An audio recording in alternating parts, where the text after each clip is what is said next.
Okay, everybody, this is my spoiler review of It, Welcome to Derry, Episode 4. After my review, make sure to check out my brand new interview with Matilda Lawler, who plays Marge. It's a really fun time. We talk all about this episode, linked below. So jumping into this episode, we see the kids right away bring the photos from the cemetery from the end of last episode to Clint Bowers. He doesn't see what they see. They do point out the clown to him though, but I don't think he actually sees it here. I think this is one of those effects of it where right now only the kids are seeing what is in the images that they originally took. Now Rich lays the truth bomb to them that the adults are just not going to believe anything they say about this stuff. It all sounds too crazy. But Lily says she thinks she knows someone who might. Now, this is a nurse we saw taking care of her in Juniper Hill the last episode. This is a very odd scene because I feel like it's hinting that we can't trust this nurse because, one, she is in all red, which is what I've said, always representing the It entity and Pennywise and the red balloon. It's always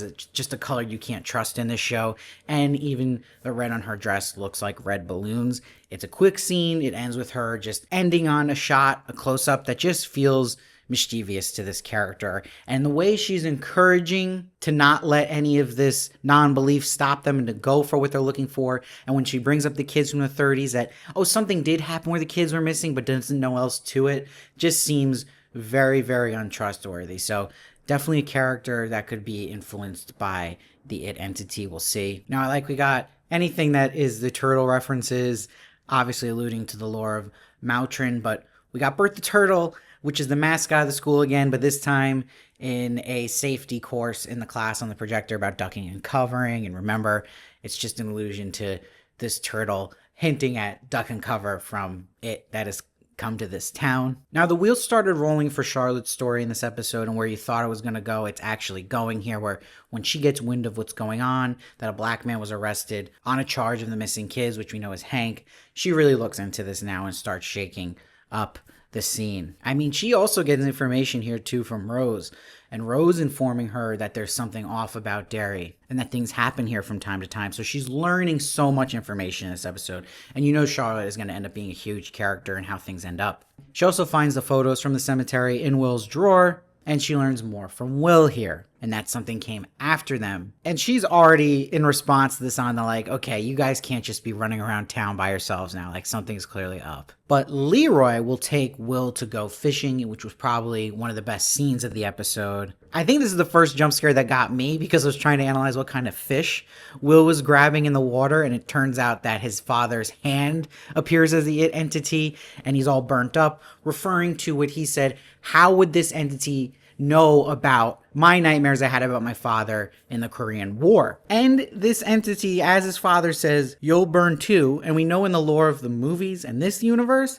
that Will Hanlon as an adult dies in a house fire. So that is foreshadowing right there. Now, Leroy didn't see the It entity, but he sees the blood on his son's wrist. So this is alarming to him. And we get to see finally the red balloon, which was really cool. Now, back to Charlotte. She goes to see Clint Bowers. She's basically developed here as a threat to Clint Bowers. She knows he's doing stuff that isn't legal to get Hank arrested and wants to know what exactly that is and how to get Hank free. She gets more information from Grandma here, and she's saying that he was somewhere that wasn't at home and wasn't at the theater. So where was he? This has to be the clue to everything. So she's kind of doing detective work. But the grandma's the one who gets her the visit to be able to see Hank in jail. She knows she can get him on house arrest eventually, but the paperwork's going to take time. So he's still going to have to go to Shawshank for a minute. But he'll eventually reveal to her where he was. He was with not only a married woman, but a white woman. So this would actually result in something worse, he said, where they would probably find the nearest tree. So he's alluding at, like, if you can find a path to freedom for me cleanly, show me it, because he's got really no options here. Now let's switch gears for a second, go to Halloran. He's still getting these It visits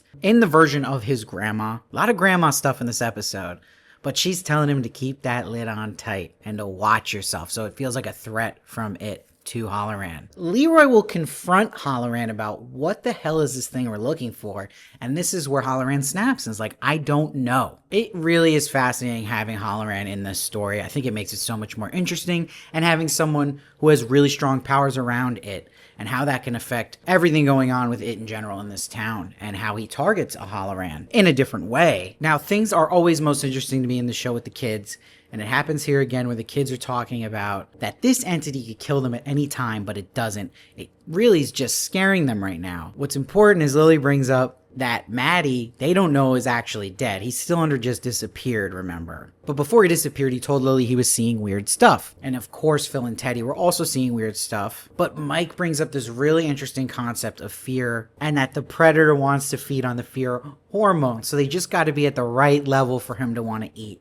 which I thought was really cool and expands the idea of it and when he feeds and when the right time is and why he might just scare in one instance but not go full on and have his meal. So Lily has this great idea of, well, what if we do something about the fear, and brings her mom's pills, which was great, and that she says they're mommy's little helper that had me dying. And the plan is, why don't we take something like that calms us down and rids the fear when something starts to happen? And this makes you think again of Leroy, where he has a special case in his brain where he's not feeling this fear. So he's going to be fascinating to see in all this with it as well. Now we go to another really cool scene. We're in the class with Marge and Lily. The lesson is talking about worms and the parasitic flatworm that when it takes over snails, it causes their eyes to swell and expand. So this was actually creeping out Marge and putting the idea in her head that would be something she's afraid of, that it would mess with her in that sense. So that was really clever how they revealed that. And even in the background, the teacher's talking about how the worm even hijacks the brain of the snail and alters its behavior, which we can obviously see the it entity can do to somebody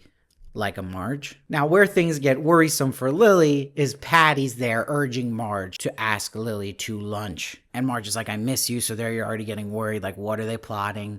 It's always hard to watch the bullying stuff. So when we get to this lunch, what is Marge having as her dessert for lunch? It's, of course, the red dessert. Lily's having the green. Right there. Turtle. Good. Red. Bad. It entity. And you see, this is all Marge setting Lily up to be humiliated and make her think that this guy likes her, and this excites the patty cakes. But when they're pushing Marge to go seal the deal in the bathroom and Lily's all excited, Marge does start feeling some remorse and is about to tell her the truth, but this is when it takes over and her eyes start popping out like the snail. Lily goes to get her a pill to calm her down, but drops it in the toilet, so that plan didn't work. And then Marge has tunnel vision. It was cool to see it from her point of view. She goes in the wood shop, uses one tool to start trying to cut off one of the eyes, but is like, you know what? I'm just going to use the drill press. And we see her use it on her eyes. Lily's on top of her, but what we really see happen to Marge is she did lose one of her eyes, were plucked out. And you feel so bad for Lily being set up here with the tool in her hand and everyone seeing her bloody with Marge under her who is hurt. Not good for Lily. So we'll see if she goes to Juniper Hill again and how long she'll actually be there this time, or they're just going to let her out at the beginning of the next episode. But it was a nice match cut here in the editing to go from Marge's cutout eye to Charlotte just chopping tomatoes. Now, at night, Will look through his telescope. Another good jump scare happens where Pennywise appears and he looks like in the version in the photo from the cemetery where he's like this old school clown. And when he screams and Leroy comes upstairs, he blames Charlotte. He's like, see what you did? Someone's watching the house now, because in the previous scene, he was yelling at her for stirring the pot in the town and getting people eyes on her now for causing chaos in the police station. But when Leroy goes outside, now he sees a red balloon in the tree, which was really cool. And it cuts to a point of view shot from afar, which was definitely from its point of view watching him, which was eerie. So this leads Leroy to storm into Shaw's office like, what is this thing we're going for here? So this is where Shaw is revealed to have Tanyel, because remember, he asked to have the kids looking into the gate and spying on what they're doing brought in because they might know where the weapon is. Now remember, Tanyel is Rose's nephew. That's why we're going to see in his flashback Rose talking to him. Tanyel won't answer their questions about where the weapon is, so they use Hollerant's. This is the downside of using Hollerant's power. This was wild and very, very intense in how they had Hollerant entering his mind. I thought that was very cool, the effect of it. And then he gets in his mind and literally sees the doors of his memories. So we see Rose talking to Tanyel as a boy about the Galu and wants him to recite the story. Now, could have this been done better? Maybe actually showing some of this story as the episode went on. I think so. I think this was a huge exposition dump, just a little too long of it, where it felt so forced in. It could have been blended more natural into the episode or even the prior episodes, and then finally get the full story. But I get they have a lot of mouths to feed in this show, and maybe it would just kill the flow of other scenes, so it's tough. But it's a lot of stuff we learned in the It movies about this origin of the It entity and coming down in a star, and it was cool seeing how the star was used as a dagger, and that those shards are really important to either use as a weapon or cage it in, that eventually in this lore and all through time they caged it in again. But part of burying those shards in the ground and making these pillars to keep it contained was cool. Also, we saw some were buried in a turtle shell. But that is what they want to know now. Where are those pillars? And that's what Halloran asks them at the end. And then we get the big reveal of Pennywise's house, the It entity's house. And we know what's under there from the movies, the weapon, and that whole hub of it. So it's a really cool cliffhanger, but I was like, okay, from last week's cliffhanger, now I was really jonesing, like, are we going to really see Pennywise and Bill Skarsgård in his full form? I thought it would be this episode. I guess not. It's gotta be the next episode, 100%. They can't keep teasing us with this and showing the balloon, showing a picture of him, showing the car, now showing the house. Like, all right, now I gotta see him now next episode, or then I'm gonna be like, okay, this is dragging too long to get to Pennywise. But I would have liked to see him here, but I get it. I still think it works and is effective as a cliffhanger, but I think the patience meter is like, okay, next episode's gotta be the big payoff now with let's get Pennywise going here and get Bill Skarsgård going in this show. It's definitely needed because the pacing of this episode was a little slow. It wasn't a great episode. I still think it was good and a lot of setup. Wasn't as good as the previous episode in pacing terms for me, but it's still setting up exciting things. But I think we need that huge payoff now, definitely in the next episode. Like, need it badly. But I really like the horror scenes in this episode, and I'm enjoying the show as a whole. But I think at the end of the day, this will be a more forgettable episode, but still solid.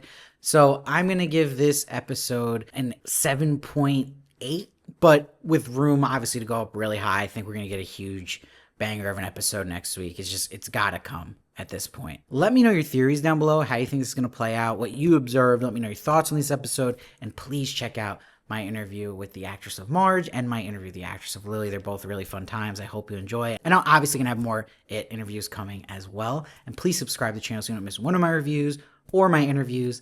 And I'll see you next time.